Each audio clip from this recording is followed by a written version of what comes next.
Want a podcast? Kia ora, I'm Maxine, podcast producer, audio nerd, and founder of Maxine London Creative. Let's explore what it takes to start and maintain a successful podcast. I'll chat with industry experts, podcast hosts, and fellow audio nerds on everything about the wonderful world of podcasting. We'll talk techniques, trends, and top tips to get you started on your podcast journey. Whether you're a podcast newbie or you've been here a while, welcome. Want a podcast? Good interviews are a key to a successful podcast. Whether it's with a guest or with a co-host, a quality interview can elevate your podcast, create compelling content, and leave your listeners wanting more. Whether you want to engage with a wider audience, build community, or establish credibility, podcasts are a powerful platform for connecting with people and stories. Today, we'll steal techniques from top interviewers, podcasters, and journalists because we are diving into what makes interviews great.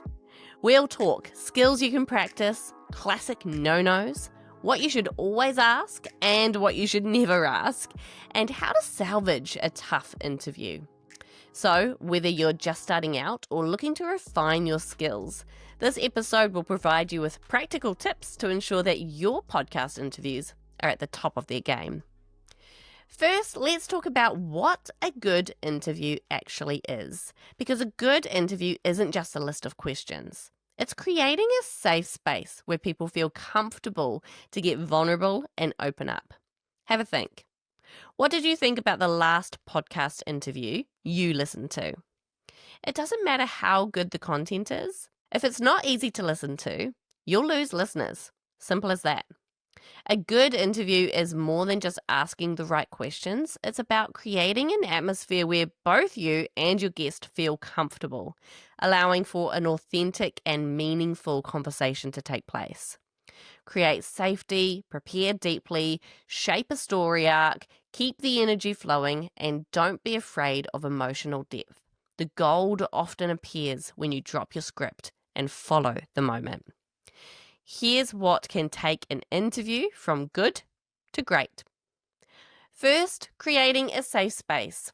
Listen, engage, show interest, have empathy. Your guests will feel like they can really open up when you create a safe space for them. Build a connection with your guest by showing genuine curiosity about their work or life. Preparation. Knowing your guest and their background gives you the ability to ask insightful questions. Preparation is an absolute key to good interviews. We'll talk more about this. Now, storytelling. Everyone has a good story, and great interviews are shaped by leading your guests to share theirs in a way that's compelling, relatable, and inspirational. Encourage your guests to share stories that connect with your audience. Energy and flow. A good interview has energy and flows smoothly between topics. The key here is to actively listen. It can be easy to focus so hard on the next question that you forget to listen, but the gold often comes from knowing when to drop those questions and take the lead from your guest. And emotional depth. The best interviews evoke emotion, so whether it's inspiration, humor, or empathy, allow your guests to be themselves and connect with your audience on an emotional level. One of my favorite interviewers is Alex Cooper. If you've been listening along, you'll know I've got another episode where I go deep into how Alex Cooper built her multi-million-dollar podcast empire. But the heart of it is this. She actively listens. She engages in the conversation, she asks insightful, heart-led questions, and she creates space and opportunity for her guests to be vulnerable. A perfect example of this is when she interviews Kid Cudi. I will pop the link to the full Call Her Daddy episode in the show notes, but let's have a listen to this snippet. Kind of, you just have your dynamics where you know, like, whether if the oldest is more introverted or extrovert or whatever, then the next one applies to, like, it acts however works with the one above, and it's all this shit. So hearing you be like, my sister was the most outwardly affected and upset. Yeah. You obviously kept it inside and pretended like it didn't happen. Obviously that level of grief is still in you. Oh yeah. It just wasn't being shown and you didn't know how to process it. Like, Can you try to explain how losing your father started to show up a little bit in your life after he'd passed? Yeah. Okay, this works because 1, there's an emotional payoff. The moment of vulnerability illustrates the power of letting guests go deep, especially in a safe conversational format. And 2, it is a story arc anchor. It demonstrates how prepping deeply and letting go of the script lets you allow the human story, not just the bullet points. But how do you get to a place where you know you're asking the right questions, but you can actively listen and engage in the conversation? It's all in the research. A uni tutor once said to our class, don't go into any interview without already knowing the answer. Great interviews start with thorough research. The more you know about your guest, the better your interview will be. Here's how to do it right. First, research their background. Look at their career, their accomplishments, and any other content that they've published. So maybe that's articles or books or podcasts that they've been on. This will help you ask informed and relevant questions that add value to the conversation. Understand their message. Make sure that you understand their why. What's the core of their message or purpose? Knowing this will let you ask the questions that resonate with both your guest and your audience. Know their audience. If your guest has a following, think about what their audience would want to know. Ask questions that will resonate with their community while keeping your own audience engaged as well. Do a pre-interview. As my uni professor said, you should never ask a question without already knowing the answer. This pre-interview will help you fill in any gaps in your knowledge, and it gives you a chance to understand how they will answer questions. This will help you shape and control the direction of your interview and give you the answers that you want. Then, finally, you can prepare your list of questions. All of the other research and prep will lead you to this point. Focus on questions that will engage conversation and provide insight, and then order these in a way that will create a story with a beginning, middle, and an end. Put your questions under these 3 categories: must ask, should ask, and could ask. That will really help you know what questions to prioritize and what ones can get dropped if the interview's going on for too long. Here are some examples of questions that you should ask often. What's the moment that changed how you think about this? Can you take me back to the scene? How did that make you feel? What's something that you've never said out loud until today? Where can listeners go to learn more about this or support your work? And what did I not ask that I should have? Or is there anything else that you'd like to talk about that we haven't covered already? I love this last one because it lets the guests have the opportunity to bring up something that they might have been sitting on but didn't get the chance to say. This is where moments of gold often happen. I saw actually a really good example of this recently where the Spill podcast asked this to Jamie Lee Curtis and Lindsay Lohan during a press interview for their new Freaky Friday movie. Have a listen. And to finish up, I know you've been asked questions about this movie for over 20 years. You've just been on a huge press cycle together, answering so many questions. But is there one question you're hoping people would ask you that no one did, that you'd like to get out here on this last day? Wow. I don't know. Or a question to each other? This is the floor. Wow.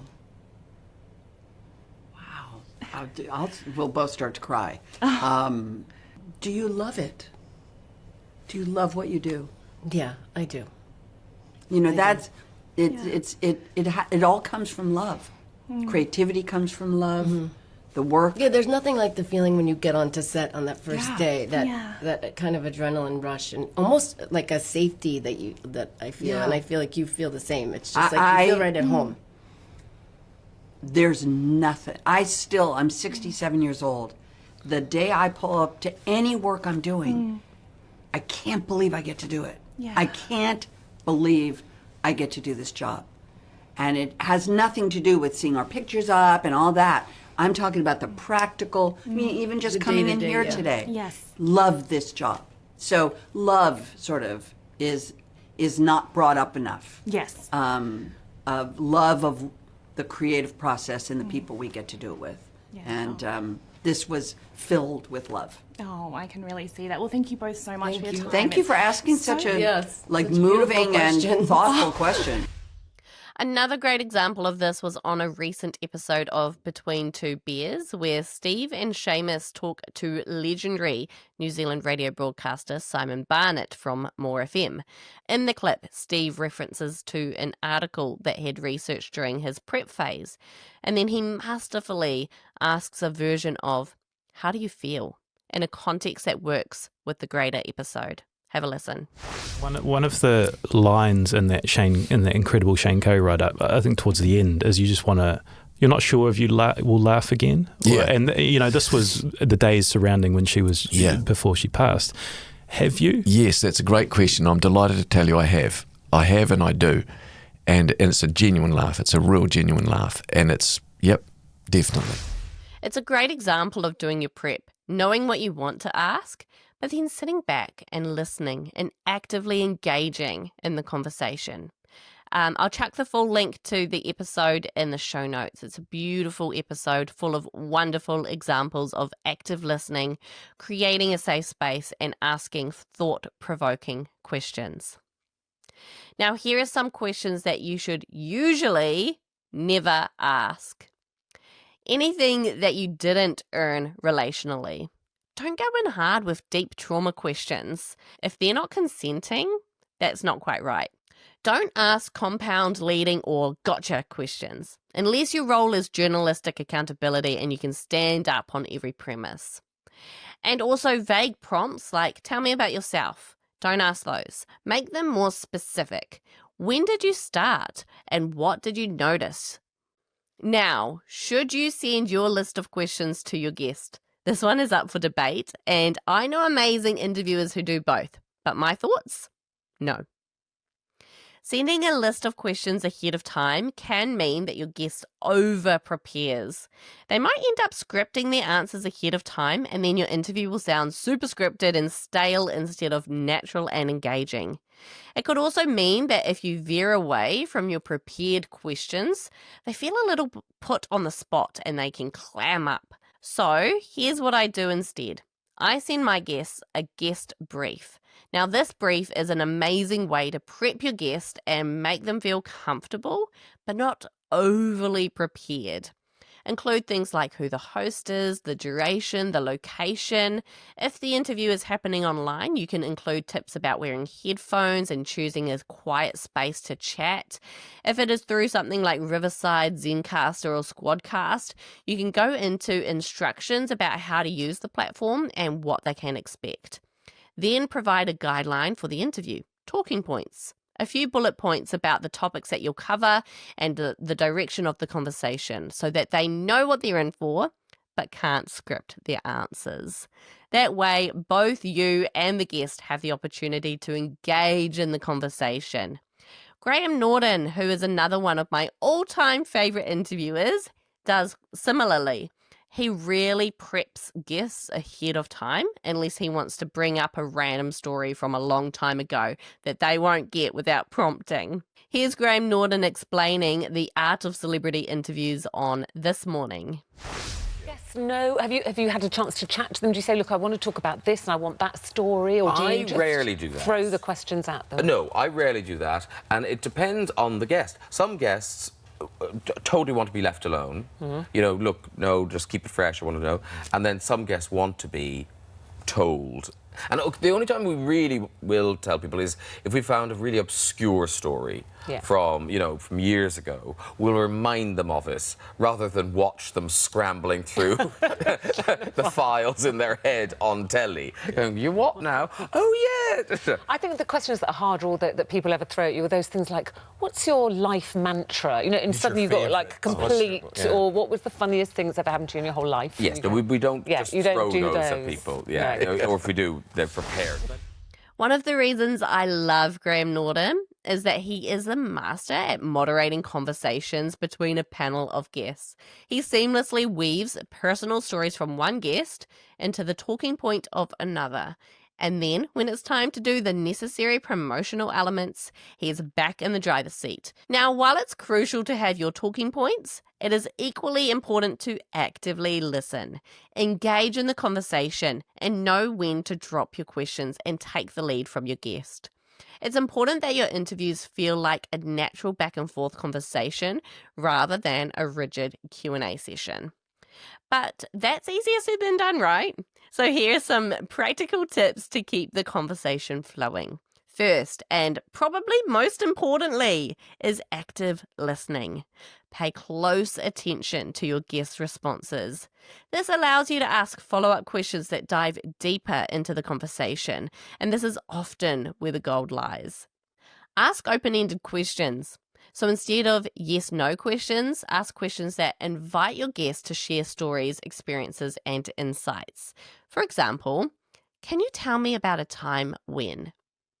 Or, what inspired you to? Avoid interrupting. Let your guest finish their thoughts before jumping in. Interrupting can break the flow and make the conversation feel disjointed. It can also make the editing job a little bit more tricky. Follow the flow. Be prepared to go off script if an interesting topic arises. Some of the best moments in interviews happen when you just let the conversation flow naturally. Use pauses. Silence is not bad. If your guest takes a moment to think, let them.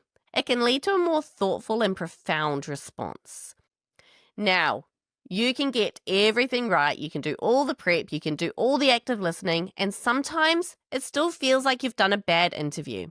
It happens to the best of us, but all is not lost. Here's how you can make the most of a bad interview.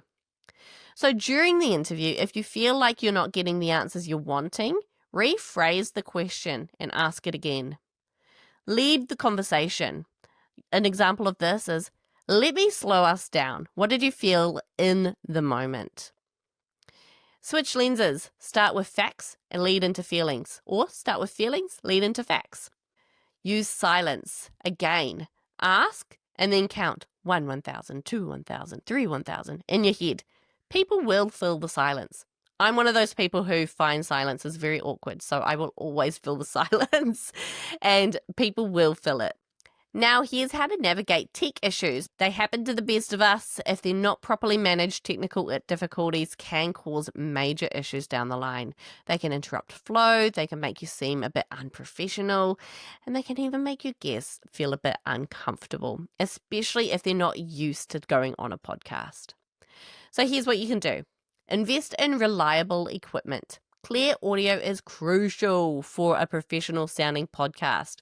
Whether you're recording remotely or in person, it's important to understand how your recording setup works, wear headphones, and listen out for errors and mistakes and unwanted background noise. If you're recording remotely, make sure that you use a program like Zencastr, Riverside, or Squadcast. These programs record the audio and video locally on each device rather than relying on an internet connection. That's really important. Test your tech setup before the interview.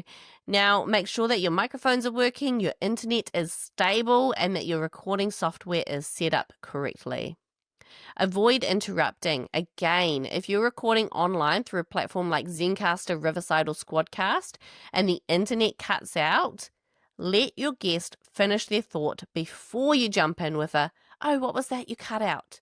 This can feel really jarring to your guest. Plus, as I mentioned, these platforms record each side of the interview locally on each device and then uploads it at the end. So, while you might not have heard what they said because the internet cut out, it was likely still captured. So here's what you can do instead. Let the guest finish, then explain that they cut out and ask the question again. Worst case scenario, you get the answer again and it's cleaner to edit. Best case scenario, now you've got two versions of the answer and you can choose what one you want to use, or you can mix them together and you've got both. Always have a backup plan. If something goes wrong, you need to have a backup. Consider recording backup audio file, organizing another time to chat, or If worse comes to worse, having a backup episode ready to go. Learning how to troubleshoot common technical problems can also help you in case you run into trouble. Minimize background noise. Ensure that you and your guest are recording in quiet spaces. Use pop filters and room treatment to minimize background noise and create a professional sound. If you're recording from a room with hard furniture, like a desk, shelves, kitchen bench, appliances, the sound will bounce off these surfaces and it will sound super echoey. If you can fill your room with cushions, blankets, soft chairs, or even a bed, the extra sound will be absorbed. And that's why recording studios often have a lot of padding. Then, in post-production, edit for clarity and flow. Cut out the tangents, tighten the pauses, and elevate the strongest moments. Add in a short host narration to bridge any missing content. You could also lay in an Atmos track under micro edits to smoothen out transitions. This one is a game changer. An Atmos track, which is short for atmospheric, is just a track of background noise. It can be like your aircon running. It's just the room with no noise, just silence. This can add fullness and context to a shitty record environment. And they're also great if you have lots of cuts in your audio that need to make the transition more seamless. Okay, so you've nailed the interview. What's next? Once your interview is recorded, it is time to think about the next steps in making it podcast ready. There's no point in having one of the best interviews in the world if you don't treat it right. So here's how you can make your podcast shine by improving clarity, flow, and engagement.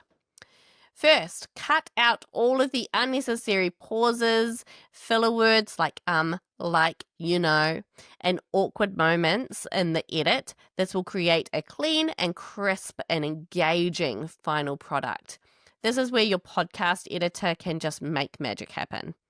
Highlight key moments. Identify the powerful sound bites, quotes, or moments that will stand out to your listeners.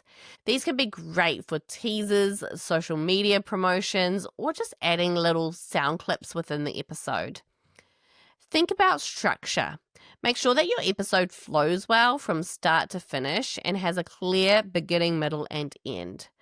Add a clear introduction that sets the scene and wrap up the conversation with a conclusion and a strong call to action. Now, if you're doing an interview, but you and your co-host are talking a little bit beforehand, think about adding some music in to make the transition from pre-interview chat to interview a little bit more seamless. You can also do this between segments if you've got segments. Adding musical transitions in can really elevate your podcast to the next level. Get promotional material ready. Think about how to leverage and repurpose your interview to really make the most of it. Share snippets on social media, create graphics with quotes, and even offer behind-the-scenes content to engage listeners and create anticipation. Creating a great podcast interview takes practice, but with the right preparation, mindset, and technical skills, you can elevate your podcast to the next level. By engaging in meaningful conversations, preparing thoroughly, and mastering the technical aspects of recording and editing, you can create engaging interviews that will captivate your audience and leave a lasting impression. Now remember, podcasting is about connecting with your community and telling great stories. Whether you're sharing insights from an entrepreneur or diving deep into a personal journey, your listeners want to come along for the conversation. So take these tips, apply them, and get ready to create better interviews. If you've been nodding along to this episode today and thinking, I know my interviews could be sharper, but I'm not really sure what I should change, this is exactly where I come in. I've got a confidence and clarity podcast audit that is made for moments like these. It's a one-on-one deep dive into your podcast. I'll listen with fresh ears. I'll analyze your interviews, your structure, your sound, your delivery, and then I'll give you a tailored, practical advice that you can apply right away. Whether it's refining your interview technique, asking stronger follow-ups, tightening your storytelling, or even just making sure that your audio is easy on the ears, I'll give you clear and honest feedback and a step-by-step plan that will take your show from good to unforgettable. If you're ready to take the next step and stop second-guessing yourself and start recording with confidence, head to maxineLondonCreative.co.nz. Let's book your Confidence and Clarity podcast audit and make your podcast sound as good as the conversations you're having. All of the links are in the show notes, as well as from those examples that I shared earlier. Check out the show notes, check out my website, and let's connect on Instagram, Maxine London Creative or Want a Podcast. I would love to hear about what you want to hear, what you have learnt, what your biggest takeaways are. Let's connect. My DMs are open. I'll catch you next time. Thanks for listening to Want a Podcast. If you got something out of this episode, give it some love. Subscribe, follow, share it with your friends, or leave a review. It all helps to get this podcast into the ears of those who need it. If you're keen to connect, check out Want a Podcast or Maxine London Creative on Instagram, or head to maxineLondonCreative.co.nz. Check out the show notes for links. Thanks again for being part of my community. See you next time.